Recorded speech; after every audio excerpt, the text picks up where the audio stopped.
Rather strangely, this is not the first ever Frida Kahlo makeup collection that we've seen. I believe that Ulta did a collection not that long ago, maybe a year ago.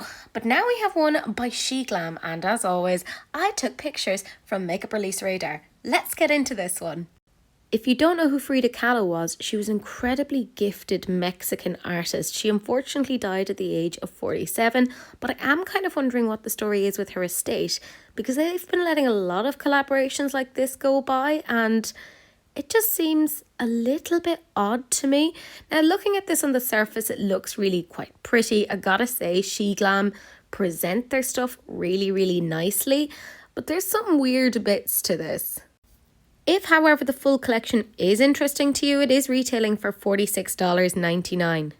But the bit that is really kind of giving me the, I don't want to say ick, because it's not really ick, but I don't love it. This is the Frida Kahlo Masterpiece Eyeshadow Palette. It's $7.99. And on the surface, you're like, oh my God, that looks really quite interesting. But this is all an overspray. Because once you actually start to kind of rub away at it, these are actually the colours underneath, and they are not very Frida Kahlo-esque. And I'm just like, why? Why did you do this? This just seems really strange to me. Now, I personally do not like palettes that have an overspray. I know that for some people, they love this sort of thing. It's like a collection thing. For me, I'm about actually using makeup. But hey ho, if you're of that camp, that's totally fine.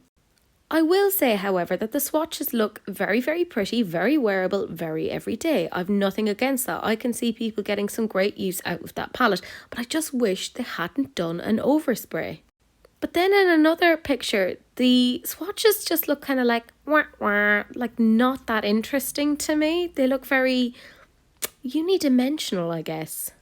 The thing is, I kind of feel like the overspray bit, if they just made that be the front of the palette, that would have been so cool, and they could have then just had those shades on the inside. I just feel it's a bit of a weird one for me. Now, where I think SHEGLAM does really, really well are their blushes, particularly the liquid blushes. But now we have some cream ones, and they come in 3 different shades. There's Art, there's Flower, and then there's Modern Woman. And they're $3.99. And I have to say, a lot of these shades are very like on trend at the moment. And the packaging looks very, very pretty. There's something almost like old school melt about them. I think that looks very, very pretty. If you don't know anything about Frida Kahlo, she was kind of known for like her intense eyebrows. She was very, very cool. So it makes sense that they came out with a brow pen. However, I really feel like we're missing out on some darker shades here. Like none of these could have actually been worn by Frida Kahlo herself.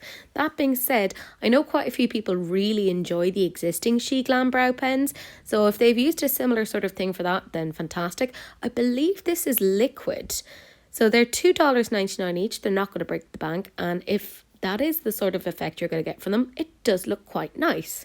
The very last thing that we're looking at then is the Flora Lip Tint, and they come in 3 different shades, and they're $4.99 each. These are quite linked almost with the blushes, but I feel like kind of like turned up or amplified a little bit. Lip tints are very much in at the moment, so this makes a huge amount of sense to me to see all of this together. I don't love lip tints. I don't like go crazy over them. I kind of wish they had gone for a liquid lip, but that might just be me.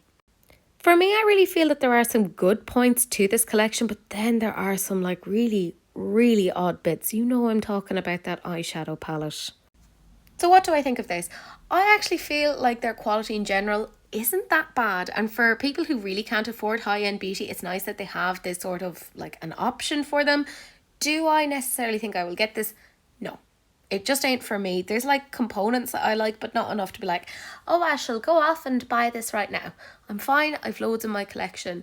But as always, I am so interested to see what you guys think. I have it in my Instagram stories. And if you can't be bothered, then just comment it down below because I am nosy.